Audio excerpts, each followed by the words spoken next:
मैं हूं रत्ना और आप देख रहे हैं सी न्यूज भारत। आई रुक करते न्यूज बुलेटिन की ओर। बात होगी दतिया की, जहां कलेक्टर स्वप्निल वानखड़े की अध्यक्षता में समय सीमा बैठक आयोजित की गई। साथ ही बात होगी कन्नौज की, जहां मुफ्त चिकित्सा शिविर का आयोजन किया गया है। ऐसी तमाम खबरों पर विस्तार से चर्चा करेंगे न्यूज बुलेटिन में। जिले में अम्बेड मच्छर जनित स्थानिक रोगों के उन्मूलन परियोजना की 3 दिवसीय क्षेत्रीय समीक्षा बैठक का शुभारंभ होटल तान्या पैलेस में मुख्य चिकित्सा एवं स्वास्थ्य अधिकारी डॉक्टर BK वर्मा के मुख्य आतिथ्य में हुआ। बैठक में मच्छर जनित बीमारियों के उन्मूलन हेतु समुदाय आधारित स्वयंसेवी नेतृत्व वाले नए मॉडल पर चर्चा की गई। डॉक्टर वर्मा ने कहा कि मलेरिया जैसी बीमारियों से निपटने में समुदाय की सहभागिता सबसे अहम है और गांव स्तर पर प्रशिक्षित स्वयंसेवक परिवर्तनकारी भूमिका निभा सकते हैं। जिला मलेरिया अधिकारी दतिया डॉक्टर राहुल चौदा ने बताया कि परियोजना के तहत युवाओं और स्वयंसेवकों को सर्वे, लार्वा नियंत्रण और उपचार, फ्लोरअप के जैसे कार्यों से जोड़ा गया है। ग्वालियर जिला मलेरिया अधिकारी डॉक्टर विनोद डोनारिया ने बताया कि समुदाय आधारित दृष्टिकोण से संक्रमण दर में कमी आई है। राजेश वर्मा, रामजी शरण राय और फैमिली हेल्थ इंडिया के एसोसिएट डायरेक्टर सोम कुमार शर्मा ने भी अपने अनुभव साझा करते हुए परियोजना की प्रगति और उद्देश्य पर प्रकाश डाला। कार्यक्रम का संचालन विजय मिश्रा ने किया, जबकि तकनीकी सत्र में मलेरिया उन्मूलन से संबंधित नई तकनीकों और फील्ड प्रशिक्षण पर चर्चा हुई। अंत में जिला स्वयंसेवक अशोक कुमार शाक्य ने आभार व्यक्त किया। जानकारी जिला समन्वयक महेश जाटव ने। दतिया से सी न्यूज संवाददाता नितिन तांत्रे की रिपोर्ट। कलेक्टर स्वप्निल वानखड़े की अध्यक्षता में आज समय सीमा बैठक संपन्न हुई। बैठक में विभिन्न विभागों की लंबित योजनाओं एवं शिकायतों की प्रगति की समीक्षा की गई। बैठक में विशेष रूप से सीएम हेल्पलाइन की 300 दिवस से अधिक लंबित शिकायतों के त्वरित एवं गुणवत्तापूर्ण निवारण के निर्देश दिए गए। बैठक में अंतर विभागीय मुद्दे, टीएल लंबित पत्रकों तथा रिकॉर्ड रूम की दुरुस्ती की कार्यवाही की विस्तृत समीक्षा की गई। बैठक की शुरुआत में कलेक्टर ने रतनगढ़ मेला सफल बनाने के लिए सभी अधिकारी कर्मचारियों को बधाई एवं शुभकामनाएं दी और उत्कृष्ट कार्य करने वाले विभाग प्रमुखों को प्रशस्ति प्रदान किए। बैठक के समापन के अवसर पर सीओ जिला पंचायत अक्षय कुमार ने मध्य प्रदेश स्थापना दिवस के आयोजन की तैयारियों को संबंध में अधिकारियों को विस्तृत दिशा निर्देश दिए हैं। दतिया से सी न्यूज संवाददाता नितिन तांत्रे की रिपोर्ट। कन्नौज में विश्व थेरेपी दिवस के अवसर पर रेजेंसी हॉस्पिटल में डॉक्टर रशिम कपूर के नेतृत्व में निःशुल्क चिकित्सा शिविर आयोजित किया गया। शिविर का उद्देश्य लोगों को मुफ्त स्वास्थ्य परामर्श और थेरेपी से जुड़े समस्याओं का मार्गदर्शन देना था। सुबह से ही बड़ी संख्या में मरीज पहुंचे, जिनका डॉक्टर रशिम कपूर ने स्वयं जांच कर उपचार किया। शिविर में फिजियोथेरेपी, हड्डियों, जोड़ों और सामान्य स्वास्थ्य जांच पर विशेष ध्यान दिया गया तथा जरूरतमंदों को दवाइयां निःशुल्क दी गई। डॉक्टर कपूर ने कहा कि थेरेपी दिवस का संदेश है कि स्वास्थ्य ही सबसे बड़ा धन है और यह शिविर आर्थिक रूप से कमजोर लोगों को गुणवत्तापूर्ण उपचार उपलब्ध कराने का प्रयास है। रेजेंसी हॉस्पिटल प्रबंधन ने सभी व्यवस्थाओं में सहयोग दिया। यह शिविर स्वास्थ्य जागरूकता और जनसेवा की दिशा में एक सराहनीय कदम साबित हुआ तथा आयोजकों ने आगे भी ऐसे शिविर आयोजित करने का संकल्प लिया।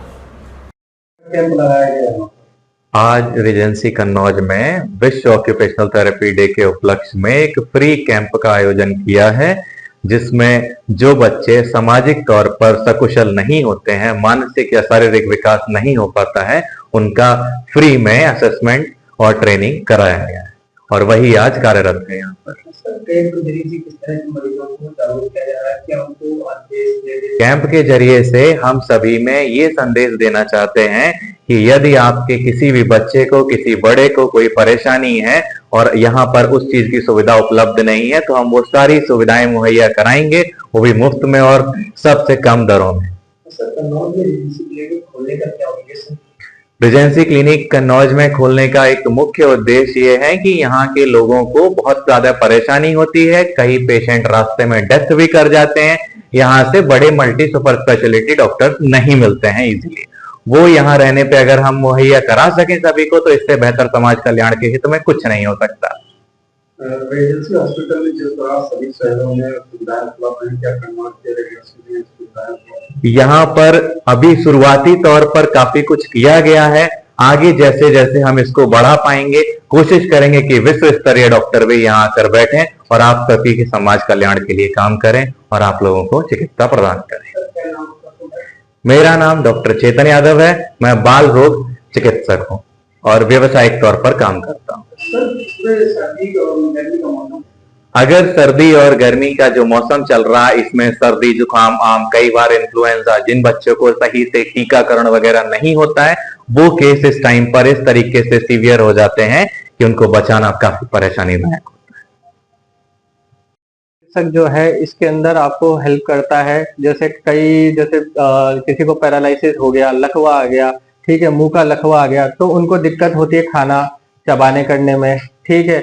कोई भी अब जैसे फिजियो कराया या कुछ भी कराया आपने, एक्सरसाइज कराई या प्रॉपर टाइम पे नहीं कराई आपने, तो एक खतरा रहता है कि दूसरा स्ट्रोक आने का, तो वो केस और वर्स्ट हो जाता है। तो हम चाहते हैं कि वो जो सेकंड उसके अंदर नहीं जाए, हम उसको पहले ही रिकवर करें। तो उसके लिए विभिन्न प्रकार की एक्सरसाइजेस कराई जाती है। वो प्ले के फॉर्म में भी हो सकती है, एक्सरसाइज के फॉर्म में भी हो सकती है, ताकि वो दूसरा जो केस है वो कॉम्प्लिकेटेड ना हो और वो जो अपनी रोजमर्रा का काम है, वो दिनचर्या है, वो वापस उस पर जा सके और अच्छे से वो काम वापस अपना काम चालू कर सके। क्योंकि इनके अंदर यही दिक्कत आती है कि लकवा आ गया, मैं अपना रोजगार कैसे करूं, मैं अपना वापस कैसे कमाऊं, या मैं अपना खुद का वस्त्र है या कपड़े हैं वो मैं खुद से कैसे पहनूं, वो दूसरों पे डिपेंडेंट हो जाता है, ठीक है। तो इसके अंदर थेरेपी हेल्प करती है ताकि वो दूसरों पे डिपेंडेंट ना हो और खुद का काम खुद कर सके।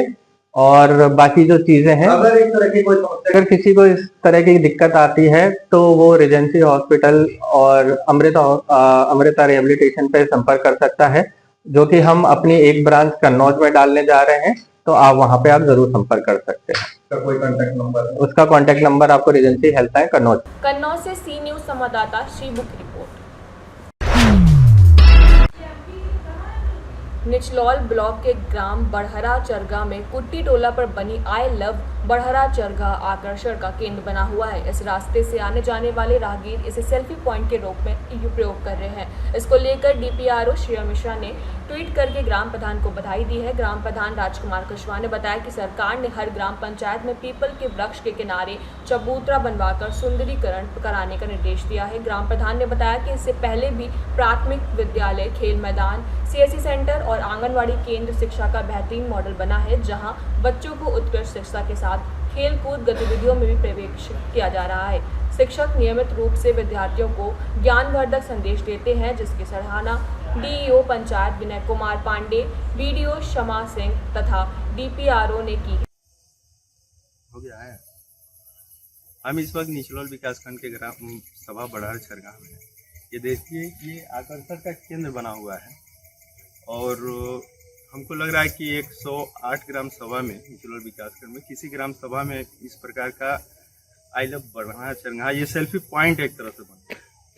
आइए ग्राम प्रधान जी से पूछते हैं कि उनके दिमाग में ये आइडिया आया कहाँ से और कैसे ही इन्होंने कितने लागत से बनवाया है।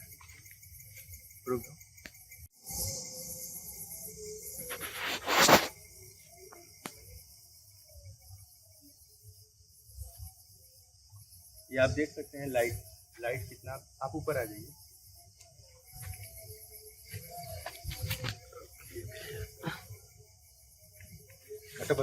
काटा पहले हो गया है। ये देख लीजिए, लाइट कितना अंधार लाइटिंग लगा हुआ है। और आपको सबसे बड़ी बात ये दिखा दूँ, इस पेड़ पे आप देख सकते हैं। और प्रधान जी से हम पूछते हैं, क्योंकि हमारे पास में प्रधान जी हैं, इनसे पूछते हैं कितनी लागत से बना हुआ है और इनके दिमाग में आइडिया आया कहाँ से। बहुत बहुत धन्यवाद भैया आपको, आपके आ रहे हैं ना, बहुत बहुत धन्यवाद आपको, आपके चैनल को भी धन्यवाद। ये सरकार की एक मंशा थी कि हर एक ग्राम पंचायत में जो पुराने पीपल के पेड़, बरगद के पेड़, उनका जीर्णोद्धार करना, विरासत देना पर उनको नया रूप देना था। तो हमने देखा कि कई जगहों पर चबूतरा बना हुआ था, रेलिंग लगा हुआ था। फिर हम सोचे भाई अन्य जगहों से कुछ अलग करें तभी हमारे गांव का ठीक लगेगा। तो कंसल्टिंग दिव्यांजलि सिंह ने बताया कि आप चारों तरफ रेलिंग लगवाइए और सेल्फी पॉइंट बनवाइए। सेल्फी पॉइंट पे अपने गांव का नाम आई लव बढ़हरा चरगा, और उसी के अनुसार से मैंने बनवाया और आज नज़ारा देख ही रहे हैं, सेल्फी पॉइंट की तरह। हाँ, सेल्फी पॉइंट तो बना जी है। जी जी, सेल्फी पॉइंट की तरह इसका लोग प्रयोग कर रहे हैं। और हमको लग रहा है लगभग हमारी जानकारी में लगभग लोग अपने मोबाइल में स्टेटस, वही फेसबुक पर, अपने रिश्तेदार के यहाँ सब लोग अपना लगाते हैं। और कोई ऐसा नहीं है जिस रास्ते से जाए और इसको देखे नहीं, इतना ही। अच्छा, इसके अलावा क्या क्या आप किए हैं? कुछ ट्विटर अधिकारियों द्वारा ट्विटर हैंडल से आपको बधाई भी दी है, क्या क्या विकास हुआ है? जी भाई देखिए, तो अभी इसको DPRM महोदय ने देखा था, तो देखने के बाद इसको मैं ट्विटर के माध्यम से ट्वीट किया था कि अन्य गाँव को भी इस तरह से बनाने के लिए। और इसके पहले आप आए थे, खबर चला जैसे विद्यालय का आप देखे होंगे, प्राथमिक विद्यालय तालटोला, फिर खेल का मैदान हमने बनाया था, CSC बनवाया था, जिसको पंचायती राज विभाग के द्वारा ट्वीट करके हमको बधाई दी गई थी। फिर हाल ही में हम आगे आंगनबाड़ी भी बनवाया, वो भी चल के आपको दिखा दें। महाराजगंज से सी न्यूज संवाददाता अरुणेश कुमार गुप्ता की रिपोर्ट।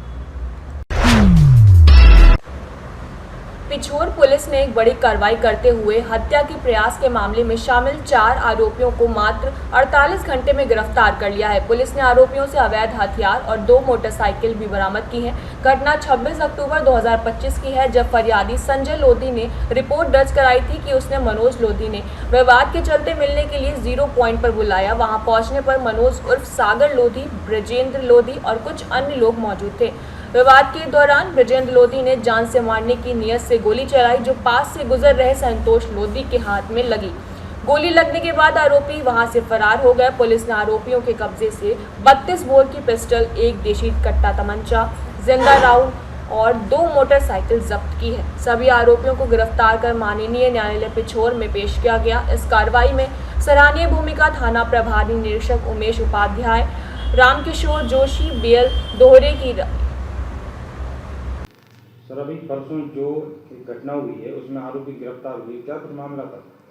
जी, ये परसों रविवार के दिन पिछोर थाना अंतर्गत 0 पॉइंट पर 2 पक्षों में लड़ाई झगड़ा हुआ और बाद अधिक बढ़ा, जिसमें गोली चालन भी हुआ, जिसमें एक व्यक्ति को गोली भी लगी।